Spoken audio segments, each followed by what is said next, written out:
Hello and welcome back to our podcast, Ayahuasca Assisted Therapy. And today I'm here with Michelle and Mark from the plant medicine path. I'm sure that loads of our listeners already came across with your site and your social media groups and stuff like that, because I know that, I came across many times. So whatever marketing you're doing, guys, it's working because a lot of people are talking about it. And just today, like a friend of mine from Costa Rica, sent a link to your Facebook page and say, hey, check these people out because it's similar to what you are into. And I was like, you're not going to believe, but we're going to just talk, this afternoon. So I'm looking forward. Awesome. I love that. That's great. Yes. Like so the synchronicities. So wonderful. yeah, I'm just super excited to get to know you a little better and to hear, like how did you ended up with this medicine and what was your background and what motivated you, to sit with this medicine in the first place, and who had the first idea, to do that. Okay, I love Mark start. No, you go first. You were the first one to the To medicine. medicine. Yeah. So I came to the medicine in October of 2019, so just 3 years ago. And I came to ayahuasca. I came in Orlando to Soul Quest. And I went there after the father of my children had come back. He had been researching ayahuasca for a number of years, and we had been divorced for a long time, but he had come back. He went to Orlando and went to a retreat, and when he came back from that, he was different. He was so different from the way that he loved his children, to the way that he loved the earth, to the way that he loved himself. It was so different that I knew I had to see what this was all about. So I went down there and went myself, and I went down there thinking that I was going to heal from IBS, and got there and learned so much more and went so much deeper, and really realized in that first weekend of ayahuasca that the IBS was just due to all the stress and anxiety that I've been carrying and trauma for all the years. So I went that first weekend. It was 3 years ago, and I have been on this path ever since. Before that, I had been in a 12-step recovery program, 12 Steps of Alcoholics Anonymous, for 15 years. So I'd been on a spiritual journey for a long time, but I wanted to go deeper, and I wanted to find something else, and I didn't know exactly what that was. And I found it when I found ayahuasca.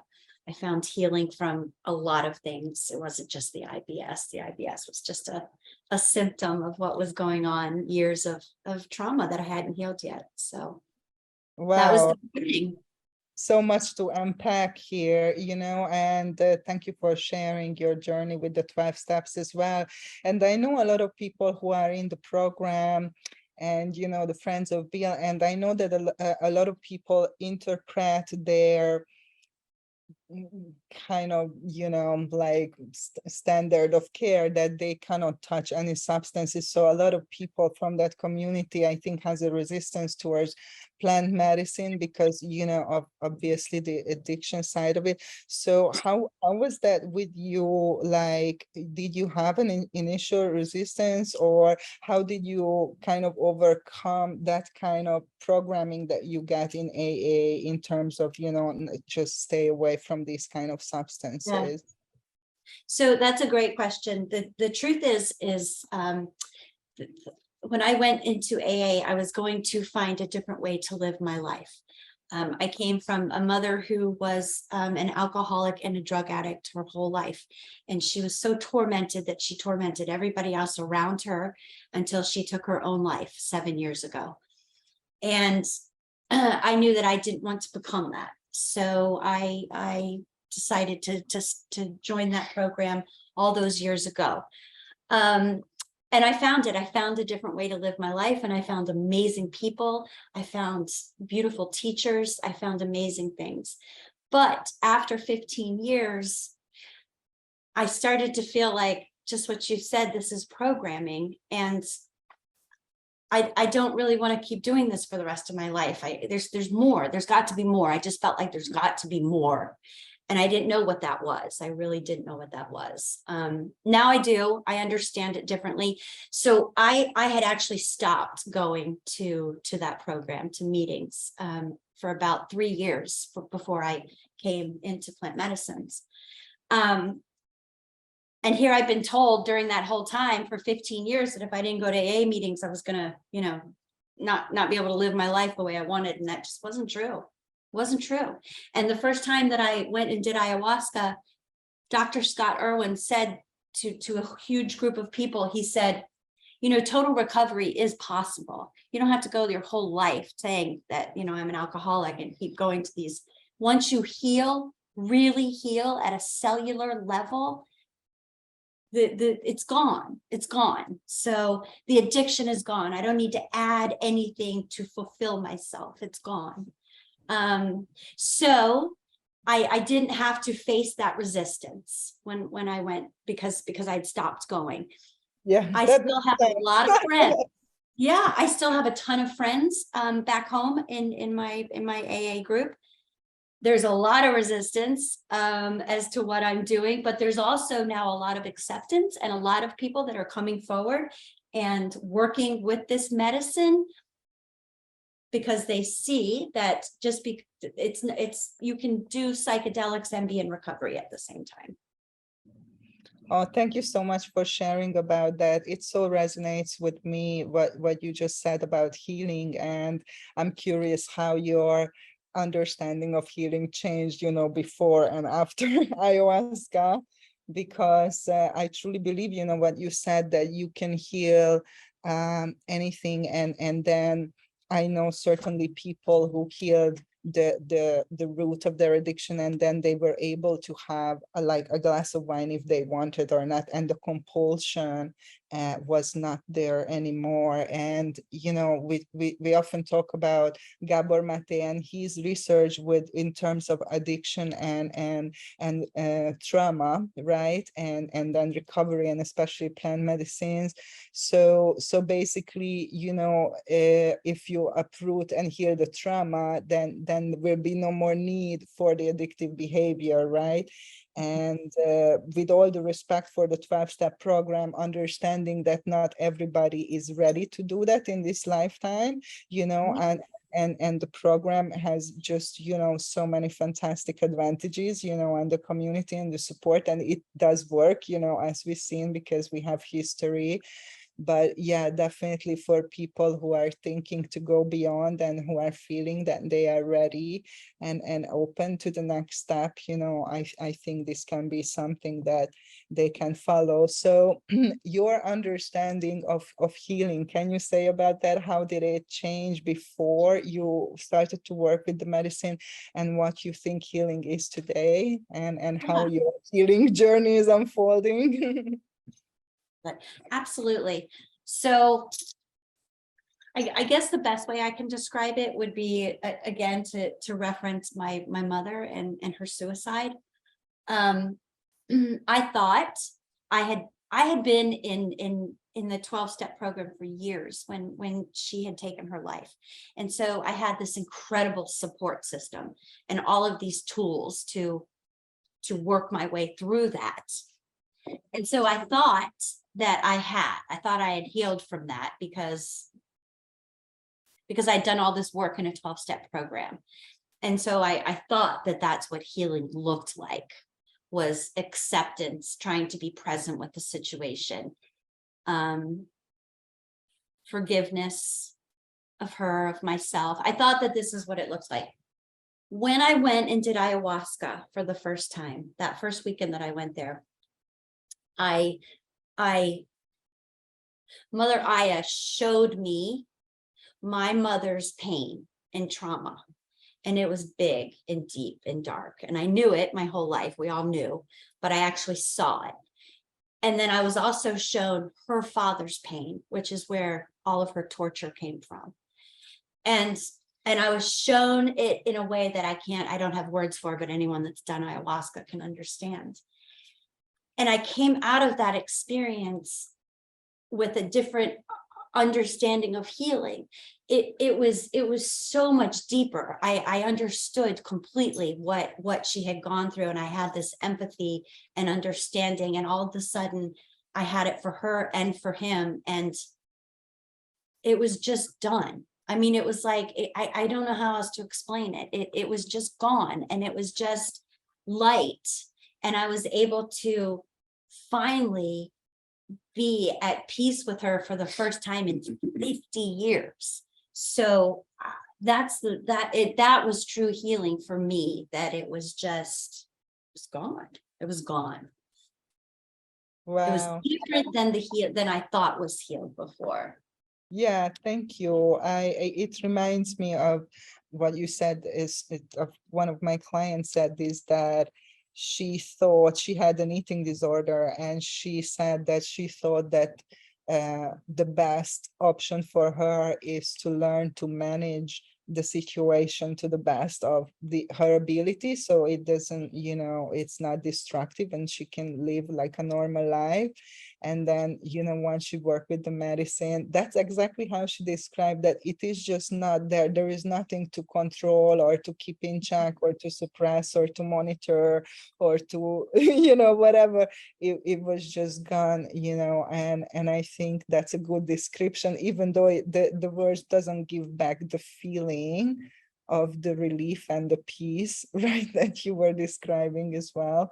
So wow, this is pretty amazing experience. So like how did your journey unfold? Like what did you do after the ceremony? Like you have this amazing experience in the ceremony, and then what happens after? So I just felt amazing afterwards, right? And I was on this pink cloud, and I went back home, and I was living in Colorado at the time with two of my kids. My oldest was out of the house by then.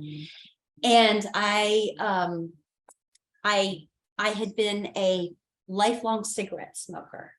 And unless I had been pregnant or nursing with my children, I'd been smoking since I was 13 years old. And that weekend during ayahuasca, that Sunday I got up and tried to smoke a cigarette, and it tasted like ayahuasca. And we know how pleasant that taste is. And I was like, oh my God. And so I was asking them there, like, is this in my system? Like, why would this taste like it? Well, it might be in your system. So for the next couple of days when I flew home, I was fighting it, and I was trying to smoke, right? I'm trying to smoke these cigarettes, and they just taste awful. And I'm thinking, what is happening? And well, I just quit. That was it. That was the end of it. I put the cigarettes on, and I never smoked again. So during integration, because I integrated, I was asking them, what is this? What is this? I just don't even want, I have no desire to smoke. And not only that, but it tastes awful when I do it. And me, I'm the kind of person, I was fighting it. I was trying to smoke, even though they didn't want me to. And that was it. That was the end of it. And what I was told by my integration coach was, cigarettes served a purpose in your life, and they're no longer serving you. And now it's gone. That's done. And that was it. That was it. So really big, amazing things like this, profound things happened. But then COVID hit very shortly thereafter, and my world went really, really black after that. So I went back to ayahuasca a year later, and I went this time to heal from COVID. And again, it was nothing. I healed from so many other things, and it wasn't the COVID, and that's a whole nother story. But that experience catapulted me to really change my life. And it was at that point that I moved down here to Florida. Mark and I were just friends at the time. And I'll let him tell you, he had thought of the plant medicine path, but that was the time that's what catapulted it for sure. And then your 5-MeO. Right. And then the Bufo experience after that. Oh, So wow. Okay. So let's just catch up, with you, Mark, because yeah. So juicy, I have so many questions. So so you didn't know each other before? We did not. It was actually my children's father. His name is Matt. He introduced us. When I came down for that second ayahuasca experience, I came by myself. It was over my 50th birthday. And we met. Yeah. We were just friends. Ceremony. We met at ceremony. ceremony, yeah, in 2020. In 2020. That's amazing. Mhm. Okay. All right. So how did you ended up in that ceremony, Mark? Phew. Well, my story is a little different than Michelle's. I kind of was on that path of just, I was always that, had that addictive personality, being addicted and just a functioning addict and always being depressed and just never knowing, never being happy, you know, still about till 50, but probably around the age of 50, I started kind of looking into different modalities to heal because nothing was helping. Antidepressants, nothing was making me feel good. You know, I've been through everything like divorces and just, I was a functioning person. I guess I just functioned. But, you know, and back in about 3 years ago, I came across ayahuasca and, you know, didn't really want to go down in the jungle. So I found a place in Orlando and explored there. And the first time I went to drink the medicine, I left, you know, I mean, back in September, was it 19 or 2020? 2020. I left that facility that second night and like thought it was crazy, but you know, about 3 weeks later, I said to myself, something was happening, something happened. So I went It's back. funny though, you gotta tell him, like he left, he's like, Yeah. it's crazy, Yeah. crazy people. I called them all monks, you know, I was like, this place is nuts, you know. So about 3 weeks later, you know, I made an appointment to come back. I went back and, you know, that was kind of my catapulting right there to my healing because things just started feeling better, you know, and I started really integrating, you know, and the biggest part for me about that whole process of integrating was when we left these retreats, we were kind of thrown to the wolves and we had really nothing to turn to. You know, I was fortunate enough to live close by this facility, so I had community and stuff, but there was a lot of people that weren't, and it really kind of affected me, like why they're not offering nothing after. That's the magic was after. So I begun to really got to understand myself after a couple more ceremonies. Unlike Michelle, I had to drink the medicine a lot. So some of us are different. So back in January of 2021, I would say, Yeah. I really dove deep into the medicine on that journey. And that was the one that's, you know, when now I don't talk about ego death. I really don't, because I think your ego is your friend, but that was the one that kind of made me understand that, wow, this is the real deal. So I really dove into the medicines after that, like really hard. Like dove into the community really hard. Like I volunteered every weekend. I just started understanding. I tear up here because I really started understanding that how these medicines really worked, but how the integration was so important.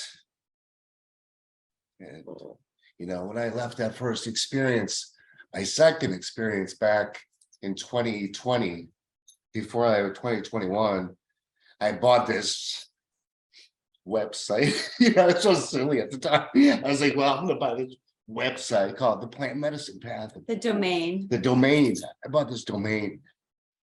So, you know, I don't know why I came up with this name, but I did it. And we did this. We came up with this. I bought this domain and I said, well, let's just sit this on the back burner for a while and let's go through my process. And over that time, I just started talking to people and saying, you know, what's missing here?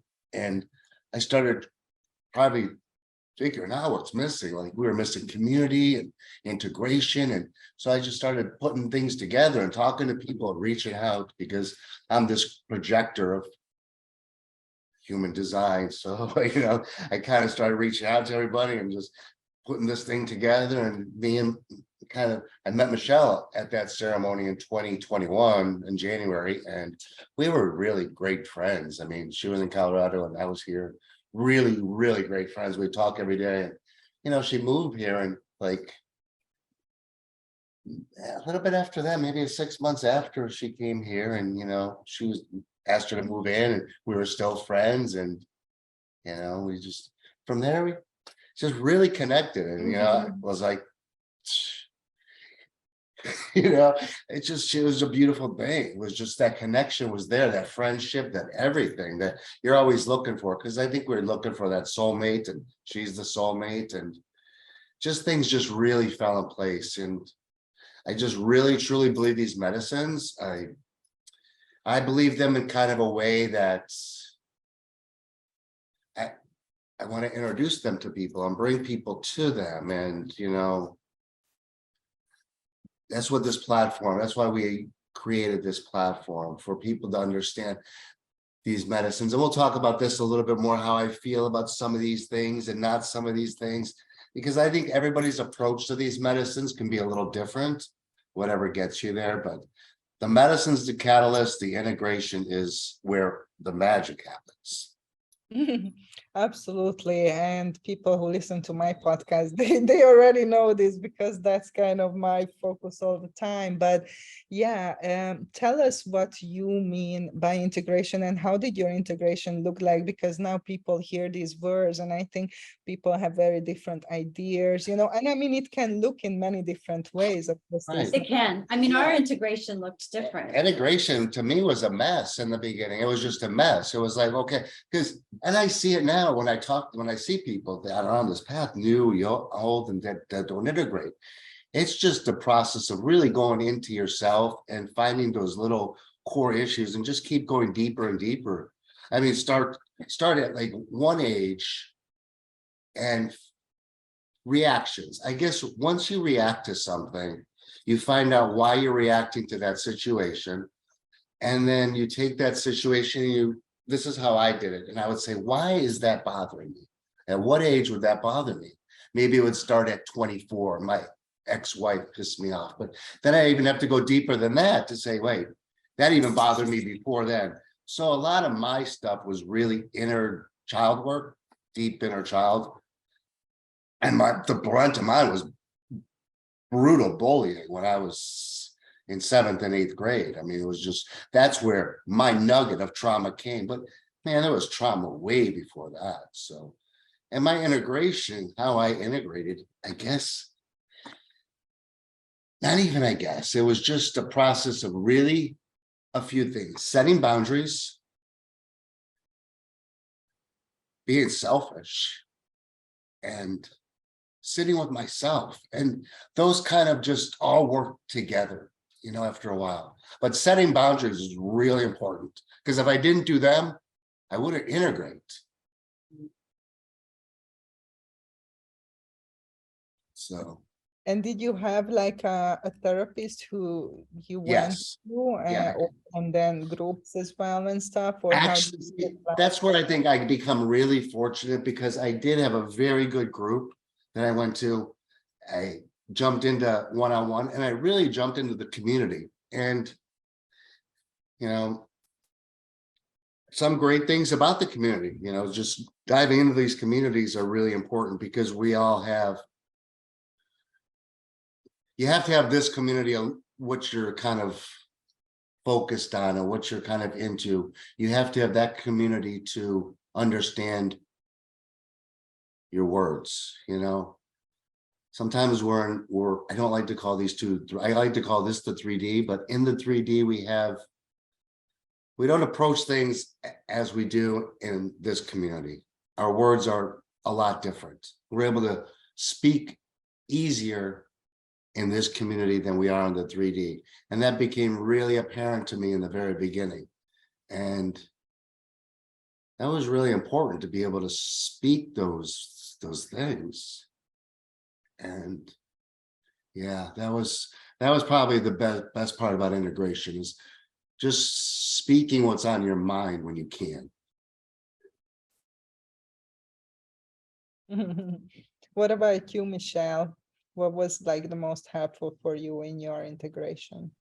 Integration for me looked, the second time that I went and did Aya during COVID, It was great because when I went home, I didn't have my job anymore. So I had 6 months before I moved down here, and it was 6 months just to do integration. And I mean, I dove into it deep. I mean, I went to integration groups. I did one-on-one integration a couple times a week. I took the Bhagavad Gita class. I took meditation classes. I mean, I studied Buddhism. I mean, I dove deep into it, right? I was like this sponge, and I just wanted as much knowledge.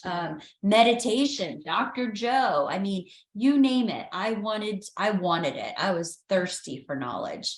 And that's kind of what motivated us to start what we did also, was so that you could have a hub, one place for people to come, Right. for all of the information that they need. But for me, it was the same. I mean, to me, integration means becoming whole. Yeah. Becoming whole. So all these little pieces that I've lost along the way due to the trauma, like my mom and all the crazy shit she put us through.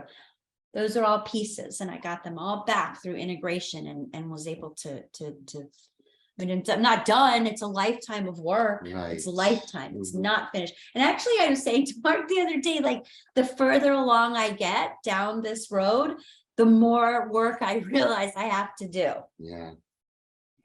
So true. And that was said so beautifully, you know, that integration is becoming whole, or, you know, returning to that natural state of wholeness, because that's what I feel, that's our natural state. And then we get, you know, fragmented, and then we Yeah. can remember and return. So yeah, that's a beautiful way of describing it.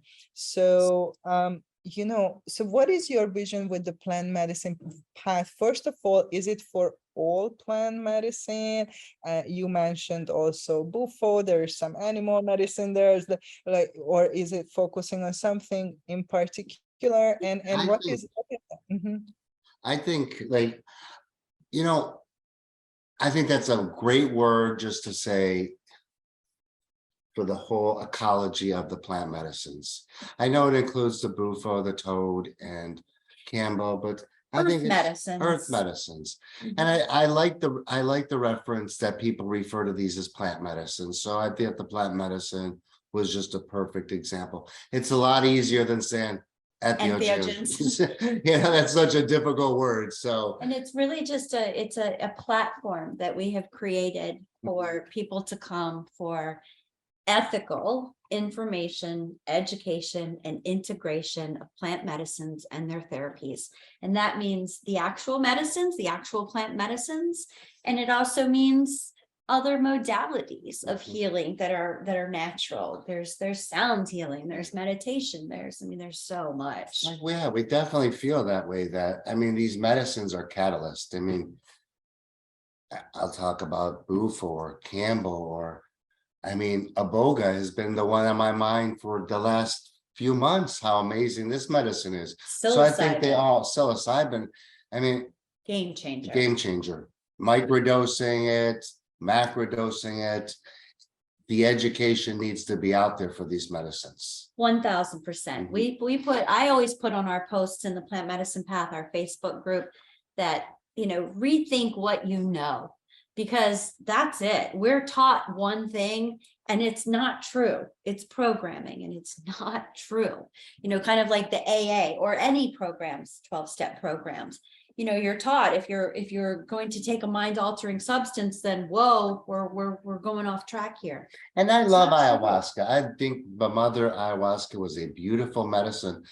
And I think it's, for me, I think it would be the start for most people. I think it's like the opening door to the gateway to other plant medicines to explore them deeper. I think that's the healer of your body wounds for me. I think my body wounds got healed so much through ayahuasca, but then psilocybin has really just navigated my gateways of my neurons that I just keep focused so much more better.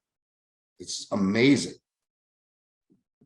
Okay, so you are creating this platform when you are basically connecting ethical providers of these experiences and integration with people who are looking for this type of healing and awakening. Is that correct?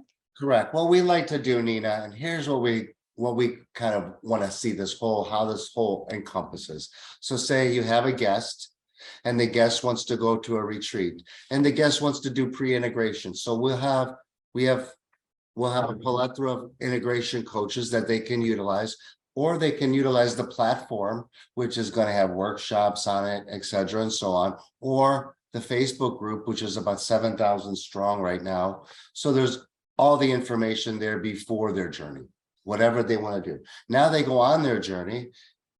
We'll have the platform for vetted retreats, where people have vetted retreats where they can choose from. So they go to one of those retreats, they come off those retreats. Now they have the platform to still go to, now to have those coaches, to have that information, and now to keep growing with that community. And now they know the community to be involved in. So it's all full encompassed. It's just kind of everything. We started the website so that people could do what they needed to do there.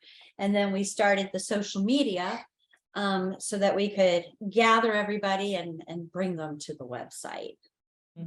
Well, I I have think it is a huge undertaking, with all the plant medicine. There is like so much material already and it keeps growing, thank God. So, to organize that in a way that people will find what they're looking for, right?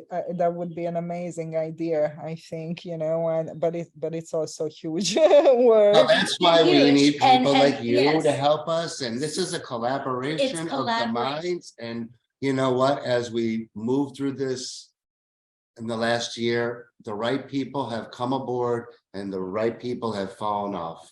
Well, the thing is that the world is looking for a different way to heal. I mean, this is becoming mainstream. The world's looking for a different way to heal. You can see it in the documentaries that are out right now. I mean, this is happening. And people know that psychedelic therapy is the future of mental health. It's the face of mental health. And we just want to have a safe place for people to come. And Mark and I started the plant medicine path, and we have built this foundation for collaboration of people and their thoughts and ideas. We have done this organically from right here, just the two of us. And it just blew up. It's just blown up, which just goes to show the need is there and people want it. Yeah. And now we're actually very ready to blossom and explode and get this word out in an organized, functional, ethical manner. I mean, we have the people and the places in place, and we just want this platform to be the information hub that the Western world can trust. Yes. Because there's a lot of ways to approach this medicine. Okay. We don't always I don't feel we have to be stuck in that whole spiritual realm all the time. I think I went to the medicine to come back and to live in this 3D realm properly. I think a lot of us go to this medicine and we get stuck in this boogly world that, why do we even do this? I mean, if we're going to get stuck in that world, we need to come back here and integrate this. And when we do that, we bring this to that. Yeah, I agree. I always compare it to the hero's journey and how after the slaying the dragon, there is the return and the rebirth and the sharing the, with your community and with your village and stuff like that. So I think that that's so important, that we bring back, whatever we gained and share it here. So what is that you are looking for right now? Are you looking for people who can collaborate with you? If so, what type of people or organizations? Like, let's put the word out.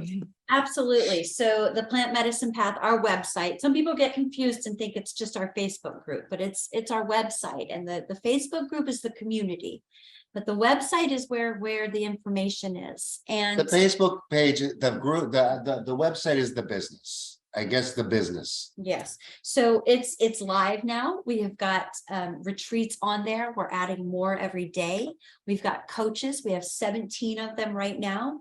All of our integration coaches, they're going to be, they've got their own integration classes. So there's classes that you can join during the week.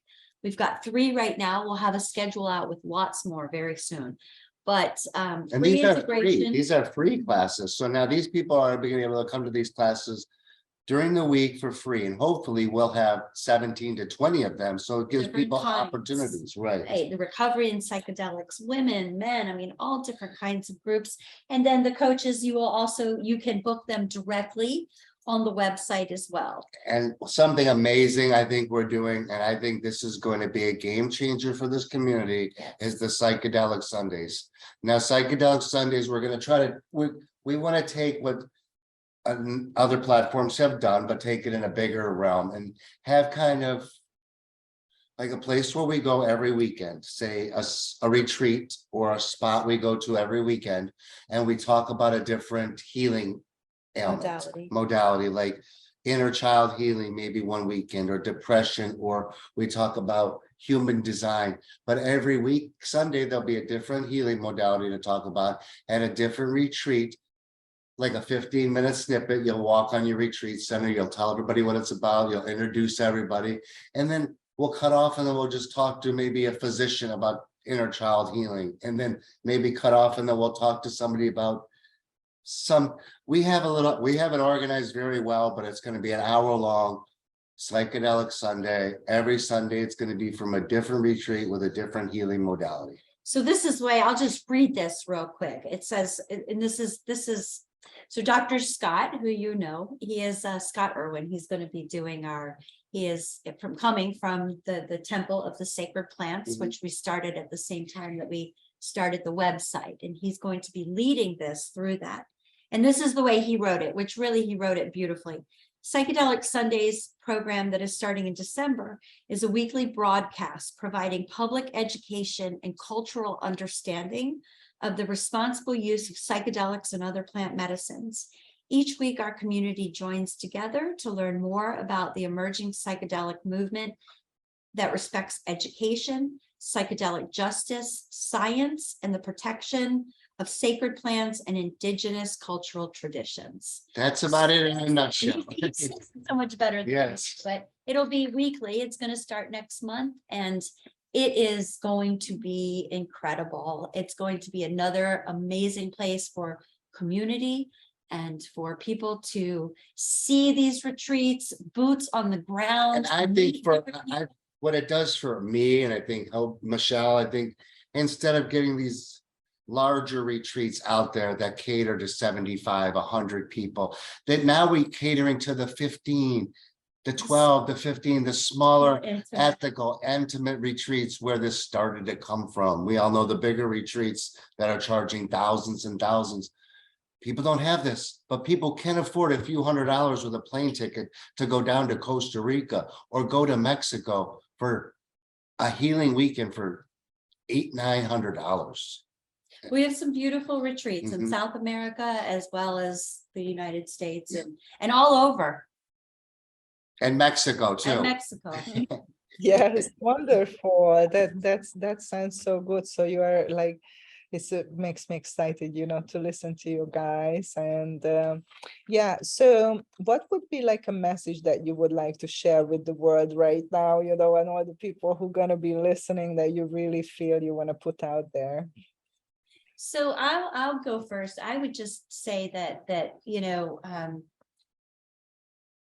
we're on a mission to bring plant medicine information and education to people, because it's changed our lives, and there is real healing with these medicines where other modalities of therapy, talk therapy, pharmaceutical therapy don't work.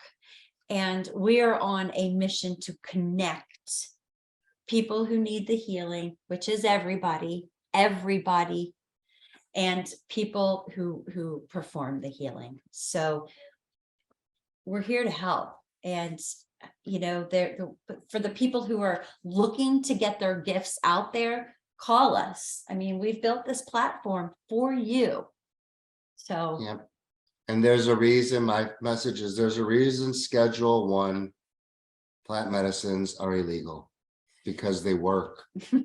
Because they work. They work. So.